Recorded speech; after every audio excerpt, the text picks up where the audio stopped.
Ngayon pa lang magpapaumanhin na ako, kasi baka ulo nyo masira ko. Maniniba ako ng mga nagsabing mahina ko. Makinig kayo, bihira to. Madalas na marinig sa kata na pakilig, kasi malikot ang diwa ko.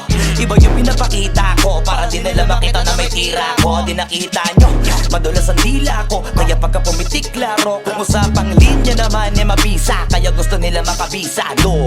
Di man ako magaling kumanta, pero hindi to pipiyo kasi nagtisa ko. Pag ako sumari ko kalat, sigurado kahit lapis lang mga gawing tako. Buti na nga lang na ang ngiti pa ko, kahit ang dami na nila mga ngiting aso. Inaasinta ko, kaso di sila asintado, kaya di ako apektado. Iba mag-isip kasi laking kanto, papato lang ako kapag kikita ko. Kaya minsan lang ako maging gago, pag yung kabaliw ako binisita ko. Kung usapang multi, mabuti na lang na parito ka, halika papakita ko. Dami ko kasi ngiti na bing bago, kung susumain siguro ano na pong sako. Tsaka balita ko, galing sa bibig nyo madali ka mo, kasi gagawin nga to. Pag hindi nyo nagawa para nyo na rin inamit ninyo, kaya na itumba ko.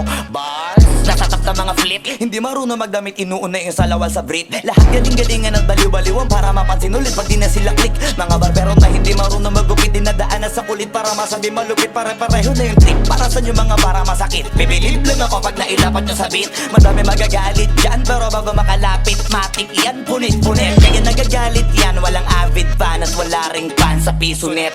Kita-kita na naman yung difference sa kanila pag kami gumawa, hindi pilit. Tapos kung sino pa yung mga silhouette, nagpapanggap na matinggas pero galawang impotent.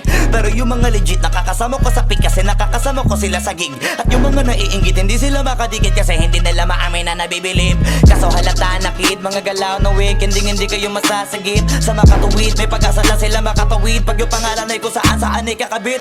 Ganito dumikdik, siksik, mabigat sa dibdib. Alam kong hindi nyo to in-expect. Inakalin yung gawa ng incheck, kaya wala kayong ideya, ganito kalintek. Kahit na sa mga libleb, gumakalat na pangalan na may nabinitbit. Habang yung mga gumigit-git ay nakakalat, kaya minsan parang ang sarap nila iligpit. Puro parinig, kala nyo di ko naririnig. Madalas kasi hindi na lang ako umiimik. Matagal na panahon ko nang gusto mga labit, kaso iniisip ko may bata na nakikinig. Pag ako nagpaulan ng bara ay hindi pilit, unlimited. Kahit yung bawat titik ay hindi tinitipid, nagdidikit-dikit. Ngayon mag-iisip ko kung bakit ganito ako mag-isip, hindi nagigipit. At kahit na nakapikit, nakadilat ko tirig man naman to, wala ka na masisilip na ikorek. Isipin mo na lang kung paano ko sinetay-hitay yung salita para napunit ang damit. Ito na yung katotohan na masakit na nung kami umentra, yung mga bida ay naging extra. Nagbukas sila na pag-iwanan na ng petsa. Ito yung ebidensya, laki ng diferensya. Ngayon pa lang magpapaumanhin na ako, kasi baka ulo nyo masira ko. Maniniba ako ng mga nagsabing mahina ko. Makinig kayo, bihira to. Madalas na marinig sa kata na pakilig, kasi malikot ang diwa ko.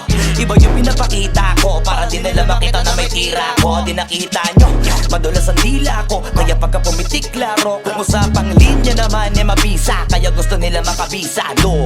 Di man ako magaling kumanta, pero hindi to pipiyo kasi nagtisa ko. Pag ako sumari ko kalat, sigurado kahit lapis lang mga gawing tako. Buti na nga lang na ang ngiti pa ko, kahit